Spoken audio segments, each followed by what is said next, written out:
በኦፕሬሽን ጊዜ ሊያጋጥሟችሁ የሚችሉ 10 ችግሮችንና በስተመጨረሻም መፍትሄዎችን የምነግራችሁ ይሆናል። እስከ ቪዲዮ መጨረሻ አብራችሁኝ ቆዩ። ለቻናሉ አዲስ ከሆናችሁ ሰብስክራይብ ማድረግ እንዳትረሱ።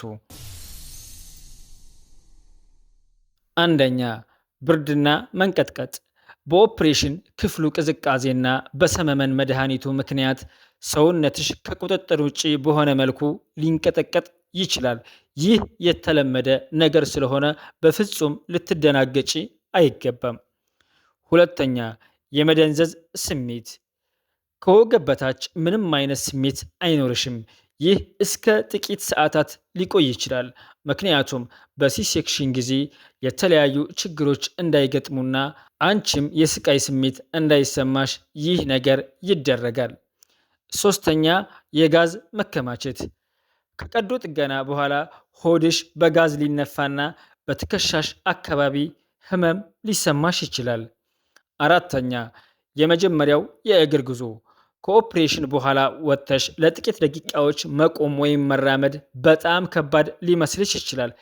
ግን ለፈጣን ማገገም ቶሎ እንዲሻልሽ ይህ የግድ መሆን ያለበት ነገር ነው። ከኦፕሬሽን በኋላ በቶሎ መቆም ፈጽሞ የለብሽም። አምስተኛ፣ ከፍተኛ የደም መፍሰስ። ምንም እንኳን በኦፕሬሽን ብትወልጅም ማህፀንሽ ራሱን ለማጽዳት ልክ እንደ ተፈጥሮ ወሊድ ደም ይፈስሻል። ይህ ደግሞ ለማህፀንሽ ጤንነት እጅግ በጣም አስፈላጊ ነገር ስለሆነ በፍጹም ልትደናገጪ አይገባም። ስድስተኛ፣ የሽንት ካቴተር። ለተወሰነ ሰዓት ሽንትሽ በቱቦ እንዲወጣ ይደረጋል። ይህም እንቅስቃሴሽን ሊገድበው ይችላል። ሰባተኛ፣ ከመጠን ያለፈ ሳል ወይንም ሳቅ። ስትስቂ ወይንም ስታስነጥሺ በስፌትሽ አካባቢ ከፍተኛ ህመም ሊሰማሽ ይችላል። በምታስነጥሽና በምትስቂ ሰዓት ኃይልሽ ወደ ሆድሽ አካባቢ ስለሚሄድ በዛም ህመም ሊሰማሽ ስለሚችል በፍጹም እንዳትደናገጪ። ስምንተኛ፣ የሆድ ድርቀት። ከቀዶ ጥገናው በኋላ የምግብ መፈጨት ስርዓትሽ ስለሚዘገይ የሆድ ድርቀት ሊያጋጥምሽ ይችላል። ዘጠነኛ፣ የስሜት መዋዠቅ። በሆርሞን ለውጥ ምክንያት በድንገት ማልቀስ ወይንም መበሳጨት ሊመጣ ይችላል። ይህም የክፋት አይደለም። በተለይ ኦፕሬሽን በተደረጉ ሰዎች ዙሪያ ያላችሁ ሰዎች በድንገት ከሳቁ ወይንም ደግሞ ካለቀሱ ይህ የስሜት መዋዠቅ ሊሆን ስለሚችል በፍጹም የመደናገጥ ስሜት ውስጥ እናንተ እንዳትገቡ ተረጋግታችሁ እነሱን ወይንም ደግሞ ሲ-ሴክሽን ኦፕሬሽን የተደረገላቸውን እናቶች ማረጋጋት ነው ያለባችሁ። አስረኛ፣ የስፌት ጠባሳ ስሜት። ስፌቱ አካባቢ የመሳብ የማሳከክ ወይንም የመደንዘዝ ስሜት ለረዥም ጊዜ ሊቆይ ይችላል። ይህም በኦፕሬሽን ጊዜ የሚያጋጥም ነገር ነው።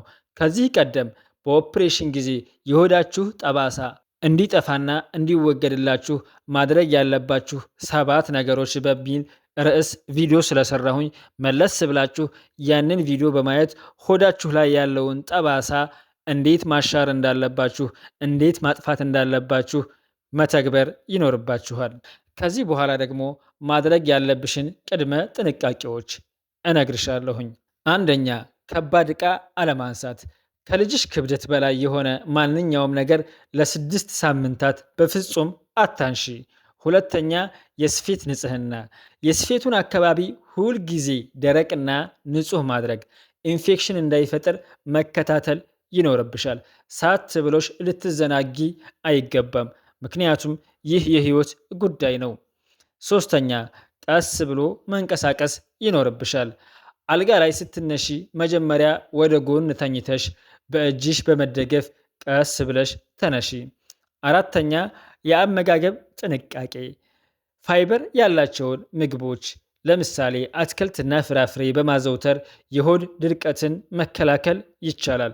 እናም አትክልትና ፍሬን በተደጋጋሚና በብዛት መብላት ይኖርብሻል። አምስተኛ፣ ውሃ በብዛት መጠጣት። ይህ ለሽንትና ለደም ዝውውር እንዲሁም ጡት ለማጥባት ውሃ ወሳኝ የሆነ ነገር ነው። በብዛት ውሃ የማትጠቀሚ ከሆነ ጡትሽ ወተት ሊኖረው ስለማይችል ልጅሽ ሊራብብሽ ይችላል። እናም ወደ ተለያዩ የወተት አማራጮች ሊወስድሽ ስለሚችል ውሃን በብዛት መጠቀም ይኖርብሻል። እናትነት መስዋዕትነት ነው። በኦፕሬሽን የሚሆን በተፈጥሮ ወሊድ ዋናው ነገር ያንቺና የልጅሽ ጤና ነው። እነዚህን ነጥቦች ካወቅሽ አስቀድመሽ በስነ ልቦና ትዘጋጃለሽ። ይህ ቪዲዮ ለሌሎች እናቶች እንዲደርስ ላይክ ማድረጋችሁን አትርሱ። ሌላ ማወቅ የምትፈልጉት የጤና ጉዳይ ካለ ኮሜንት ላይ ጻፉልኝ።